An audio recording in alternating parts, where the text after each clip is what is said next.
Imagine, if you will, that you're building a bank vault. You go out and you buy the absolute thickest steel door on the market. Right. You install this incredibly complex time lock. You pour like feet of reinforced concrete for the walls, and you can touch it. You can physically test it. It feels incredibly secure, because it's entirely physical. Yeah, it's tangible. Exactly. But then you realize the money inside isn't actually paper, it's digital. And your massive, impenetrable vault door is actually just, well, a router, like just a box sitting on a rack in a server room somewhere. And suddenly you're trying to apply like physical world security logic Yeah. to this digital landscape that is just constantly shifting, expanding and changing shape. Right, because the attackers aren't using blowtorches, they're using code. I mean, Yeah. they are finding these completely invisible cracks in the architecture while you are still just like staring at the steel door. Exactly. Well, welcome to the deep dive. I'm Jack, and joining me to unpack all of this today is Misha. Hey, everyone. Today, our mission is to understand the actual business of digital armor. We are looking at the 2025 Form 10K for the cybersecurity giant, Fortinet. Yeah, so this is their official financial filing with the SEC for the year ended December 31st, 2025. And our goal today is to really get under the hood of how a company like this operates, because we all use networks, right? We all hear about cyber threats, data breaches, ransomware practically every single day. It's unavoidable at this point. Right. But understanding exactly how, like, lines of code, software, and highly specialized custom hardware actually translate into billions of dollars in revenue, that is a fascinating shortcut to understanding the broader tech economy right now. It really is. So for you listening, we're going to break down exactly how they make their money, who they are selling these complex systems to, and why 2025 was such a massive, just record-breaking year for their bottom line. Let's do it. But I think we have to start with the armor itself. Like, what is Fortinet actually putting in these server rooms and corporate offices? So, to understand the product, you really have to look at their core philosophy, which they call the Fortinet security fabric. It's security fabric. Okay? Because historically, the cybersecurity industry has been incredibly fragmented. A company would buy a firewall from one vendor, then get their antivirus software from another, and then, like their cloud security from a completely different startup. Which sounds like a total headache to manage. It created a wildly chaotic environment. So Yeah. Fortinet's strategy is all about convergence. They are bringing networking and security together into one massive, cohesive platform. So it's not just like a single product they're pushing. It's a completely integrated ecosystem. Exactly. I mean, they have over 50 products, actually. And they organize this massive portfolio into three main pillars. Okay, what are the pillars? First, there's secure networking. This is securing the actual infrastructure, often using physical firewalls. Second, they have unified SaaS, which stands for Secure Access Service Edge. SaaS-E, got it. What does that actually do? Think of it as delivering secure access to applications for a workforce that is scattered literally everywhere. So whether an employee is working from a home office, a coffee shop, or, corporate headquarters, SASE ensures they connect securely without needing one of those clunky old-school VPNs. Oh, right. We all know how annoying those VPNs can be. Right. And then the third pillar is AI-driven SecOps, or security operations. And this is all about identifying, detecting, and responding to threats autonomously using artificial intelligence. Okay, wait, but managing 50 separate products sounds like an IT nightmare on its own. I mean, they must have a way to stitch all of this together seamlessly, right? They do, yeah. The integration relies heavily on three proprietary technologies that give them a pretty distinct edge. First is FortiOS. Their operating system. Exactly. That is their unified operating system. It's like the central nervous system that runs across their entire product line. It allows a company to enforce consistent security policies everywhere, whether it's a physical device in a factory or like a virtual application floating in the cloud. So the physical firewall down in the basement and the cloud software are talking the exact same language. You got it. And the second technology is hardware, because they don't just use generic, off-the-shelf processors from the major chip makers. They actually design their own custom security chips called FortiASICs. ASICs. I've heard of those in crypto mining. What does that stand for again? Application-specific integrated circuit. Basically, by building their own silicon that's specifically designed just to inspect network traffic, they completely bypass the processing bottlenecks of a standard CPU. Oh, wow. Yeah. So this allows them to inspect heavily encrypted data packets at incredibly high speeds while, consuming significantly less power. That is a huge advantage. And finally, there's Forti AI, which is a dual-layered defense system. It uses generative and agentic AI to help security teams monitor and analyze threats in real time. But it also simultaneously protects the AI infrastructure itself from being poisoned or manipulated by attackers. Okay, let's visualize that platform approach for a second. Think about trying to make your house a smart home. You could go out and buy like a Ring doorbell, a Nest thermostat, Philips Hue lights, maybe a Schlage smart lock. Right, a bunch of different brands. Exactly. These are all what you'd call point products. They're arguably the best at what they do individually. But getting them all to talk to each other, getting them to trigger automations on the same app is usually a nightmare. Oh, it's so frustrating. It's super complicated. Things break when one company updates its software, and you end up with blind spots. And that is a perfect representation of how corporate IT networks used to be built. Just a fragmented patchwork of tools. So Fortinet is basically saying, don't buy all those mismatched pieces. Buy our entire integrated smart home ecosystem. The smart locks talk directly to the cameras talk to the alarm system, and it all runs flawlessly on one app, which is FortiOS. And it makes total sense from an efficiency standpoint, but I have to ask, does this all-in-one approach ever backfire? Like, what if a customer just wants one specific best-in-class tool for a highly specific problem? Well, this is actually a major structural risk to their model. While consolidation dramatically reduces complexity for an IT team, some chief information security officers are incredibly hesitant to put all their eggs in one basket. Because if it goes down, everything goes down. Exactly. There is a deep, lingering fear of a single point of failure. If an enterprise's entire global network relies on one single vendor's ecosystem, and that vendor happens to have a critical vulnerability in their code or, their servers go down, that enterprise's entire network is completely exposed. You essentially hand the keys to your entire kingdom to one single architect. Right. So many security professionals still fiercely advocate for a best-of-breed approach. They intentionally buy individual point solutions from multiple different vendors to create diverse, overlapping layers of defense. So if one gets through, the next layer catches it. Yeah, if one vendor gets breached, the other systems might catch the lateral movement. So Fortinet has to constantly fight that mindset and prove that their integrated fabric is not only easier to manage, but structurally just as strong, if not stronger, than a complex patchwork of individual tools. Okay, so building this massive integrated Swiss Army knife of cybersecurity is really only half the battle, because you can have the best technology in the world, but getting these incredibly complex systems deployed into server rooms, regional branch offices, and corporate data centers across the entire globe, I mean, that requires serious logistical muscle. Oh, absolutely. Because they aren't just selling to, like, tech companies in Silicon Valley. Not at all. Their reach is entirely global. They're deploying these fabrics in over 100 countries. The customer base spans the entire spectrum. You've got small and medium businesses, massive Fortune 500 enterprises, highly sensitive government organizations, and crucially, service providers and managed security service providers. Or MSSPs. And MSSPs are essentially outsourced IT and security teams, right? For companies that don't have the budget or maybe the desire to build their own internal security operations centers. Exactly. And they are a massive growth vertical. So the way Fortinet actually gets their hardware and software into the hands of these customers is fundamental to understanding their business model, because they rarely sell directly to the end user. Really? Yeah. Instead, they rely heavily on what's called a two-tier distribution model. Okay, walk us through the mechanics of that two-tier system. How does that work? So Fortinet sells their products in massive bulk to major global technology distributors. These are companies like Arrow Electronics or Ingram Micro. Okay, the giants. Right. Then those massive distributors turn around and sell the products to a vast, localized network of resellers and those MSSPs we just mentioned. Got it. And finally, those local resellers and MSSPs are the ones who actually interface with the end customer. They pitch the solution, install the hardware, configure the software, and often manage the daily security alerts. Wait, hold on.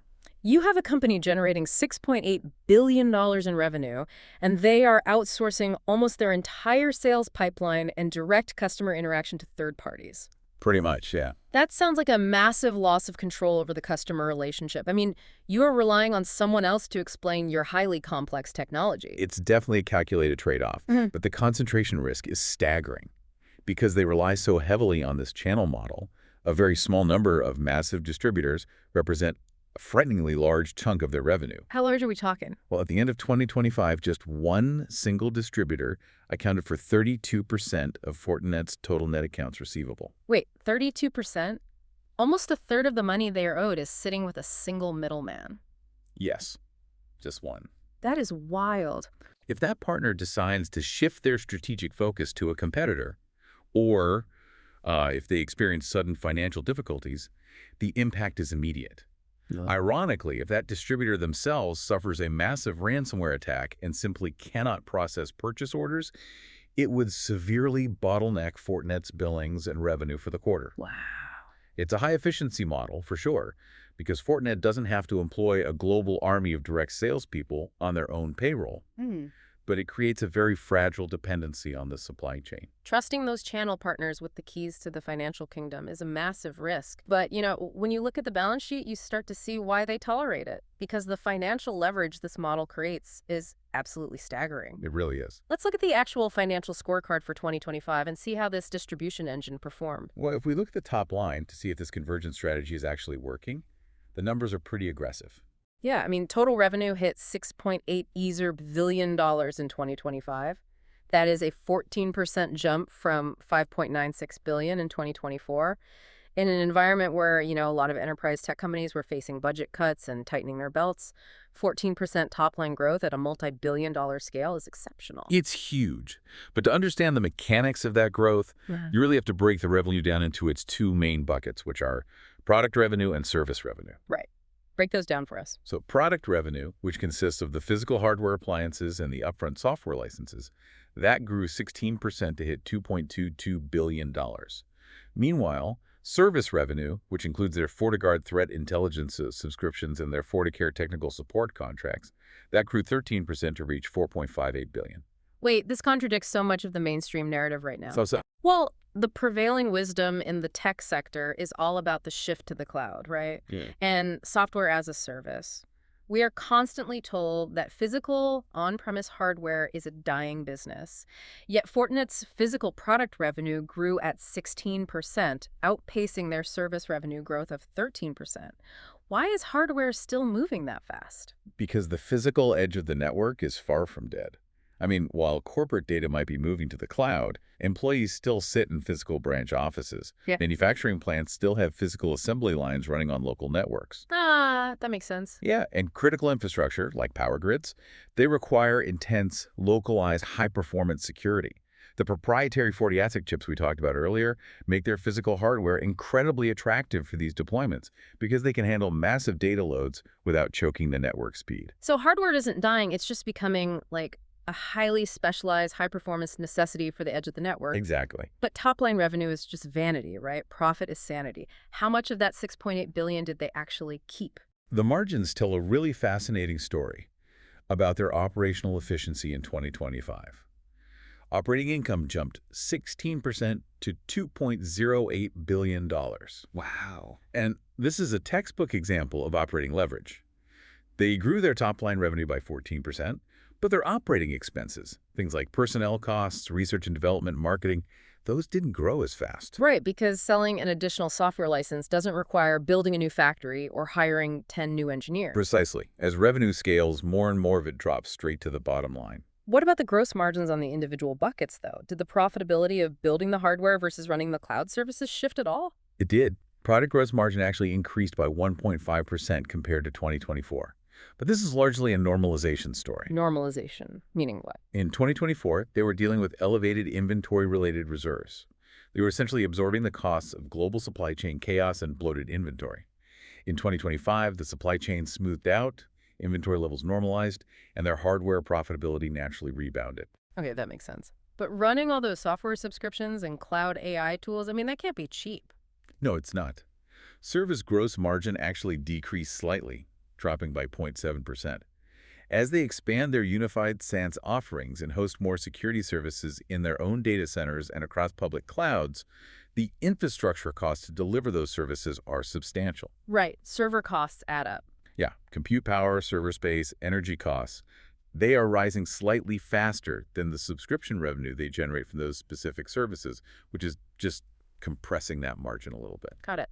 Now, Beyond the operational performance, there are two highly specific external drivers that gave their net income a massive boost this year, and we need to talk about them. Yeah, the accounting details. Right. First, there was a significant tax benefit. They recorded a $120 million decrease in their tax liability, directly tied to the newly enacted One Big Beautiful Bill Act, officially known as H.R. 1. Now, regardless of the politics around it, we're just looking at the math here. It's exactly. From a purely financial reporting standpoint, this legislation changed the game for companies heavily invested in innovation. It made permanent certain favorable tax treatments, most notably the immediate expensing of U.S. research and development expenditures. Which means what, practically? Normally, a company has to amortize or spread out those R&D costs over several years on their tax returns. Being able to deduct those massive expenses immediately lowers their taxable base instantly, which provides a massive cash flow advantage. And the second boost came from an acquisition. They fully acquired Linksys, the networking hardware company, and recorded a $39.9 million gain on what accounting rules call a bargain purchase. The bargain purchase, yeah. Basically, they managed to buy the remaining equity of Linksys for less than its independently appraised fair market value. It's like buying a house for $500,000 that just appraised for $800,000. You instantly record a paper gain of $300,000 on your balance sheet. Right. Both the tax legislation and that M&A accounting quirk meaningfully inflated their final net income number for the year, totally independent of how many firewalls they actually sold. Okay, but net income and profit margins look fantastic on an income statement. But as any business owner knows, accounting profit is not the same thing as actual cash sitting in the bank. Not at all. You can be wildly profitable on paper and still go bankrupt if your cash flow dries up. So how does Fortinet's massive subscription-heavy model translate to actual liquid cash? Let's open the vault. The cash generation engine of this business is just relentless. Fortinet's operating cash flow for 2025 was a staggering $2.59 billion. That is up 15% from the previous year. Generating over $2.5 billion in pure cash from operations in a single 12-month period is a monumental achievement. What is the mechanism pulling all that cash forward? It is entirely driven by something called deferred revenue, which ballooned to an incredible $7.12 billion at the end of 2025. Okay, to really grasp the magic of deferred revenue, think about the business model of a commercial gym. On January 1st, the gym sells you an annual membership for, let's say, $1,200, and they require you to pay up front. Right. So on day one, the gym has $1,200 in cold, hard cash in their bank account. But from an accounting perspective, they haven't legally earned that money yet. They still have an obligation. They have to keep the treadmills running, the electricity on, and the facilities clean for the next 12 months. Yeah, they owe you the service. Exactly. Yeah. So they record that $1,200 as a liability called deferred revenue, and they only recognize $100 of actual revenue each month as they deliver the service. And in Fortinet's case, that gym membership takes the form of enterprise contracts. Customers are prepaying for 1, 3, or even 5-year contracts for FortiGuard threat intelligence and FortiCare technical support. Wow, 5 years up front. Yeah. Fortinet collects the cash immediately, swelling their bank accounts, but they record it as deferred revenue. Sitting on $7.12 billion in deferred revenue is essentially a massive backlog of guaranteed future revenue, provided they just keep the servers running. It is the ultimate cash flow cheat code. So they have mountains of cash pouring in up front. The critical question for investors is, how are they deploying that capital? The cash flow statement lays out their capital allocation strategy very clearly. On the investing side, they spent $364 million on capital expenditures. This is the hard cost of expanding their data centers, buying servers, and building the physical infrastructure required to support that growing cloud services business. Okay. And they spent $42.3 million in actual cash to finalize the Linksys acquisition. But wait, $364 million in CapEx and $42 million for an acquisition is like pocket change compared to the $2.59 billion they brought in from operations. Where did the vast majority of that cash actually go? The real aggressive move is in their financing activities. They took $2.29 billion of that cash and used it to buy back their own stock. They went into the open market, repurchased 28.7 million shares, and retired them. Hold on. This is where the strategy feels a bit contradictory. They're operating in an environment where AI is completely rewriting the rules of cybersecurity. We literally just talked about how cloud transitions are threatening their traditional physical hardware model. Right, it's a huge shift. If they are facing this existential, rapidly evolving threat landscape, why on earth are they spending over $2 billion buying their own stock? Why aren't they using that cash to acquire cutting-edge AI startups or like doubling their R&D budget to stay ahead of the curve? Is this a lack of imagination from management? Well, it's the classic tension in capital allocation. From management's perspective, buying back stock signals massive confidence. They are essentially telling the market that their own shares are undervalued and represent the best possible return on investment. Furthermore, retiring those 28.7 million shares mathematically increases the earnings per share for all the remaining investors, so it rewards current shareholders directly. However, to your point, critics might argue that spending $2.29 billion on financial engineering rather than aggressive transformative innovation leaves them vulnerable if the technological landscape shifts faster than their internal R&D can handle. Yeah, I mean, it is a massive bet that their current trajectory is secure enough that they don't need a multi-billion-dollar pivot. Exactly. Let's pull all these threads together. What have we uncovered today? Fortinet has built an absolute fortress by combining specialized proprietary silicon chips with a unified software operating system. They pushed this platform out to the global market through a highly concentrated, hyper-efficient network of third-party distributors. The MSSPs and resellers. Right. And once an enterprise customer is locked into that ecosystem, they are signed onto multi-year subscriptions that generate a massive flood of upfront cash. Fortinet is then taking that cash and aggressively buying back its own stock to reward shareholders. And if you look past these sensational daily headlines about hackers, state-sponsored cyber attacks, and ransomware demands, what you find beneath the surface is a highly predictable, incredibly profitable, recurring revenue utility. Cybersecurity isn't just a reactive, defensive measure anymore. It has become fundamental, non-negotiable infrastructure for the entire global economy. But as we look ahead, the very nature of that infrastructure is evolving. And that leads to a profound question about their future. Fortinet built this multi-billion-dollar empire largely on the back of physical hardware and custom ASICs, those specialized chips sitting in data centers. But 2025 saw massive investments in Forge AI and autonomous defense systems. Right, the landscape is changing. The threat landscape is fundamentally shifting. As cyber warfare inevitably becomes an entirely automated battle of AI versus AI, moving at light speed entirely in the cloud, does the traditional physical firewall appliance eventually become completely obsolete? That is the million-dollar question. If that physical edge disappears, Fortinet will have to rely entirely on the cloud services that are currently squeezing their profit margins. It's the ultimate innovator's dilemma playing out in real time. The vault door is getting infinitely smarter, but the bank itself is slowly disappearing into the ether. We'll have to see if their physical armor holds up in a purely digital war. That is all for today. Keep questioning the numbers behind the news, and we'll catch you on the next deep dive.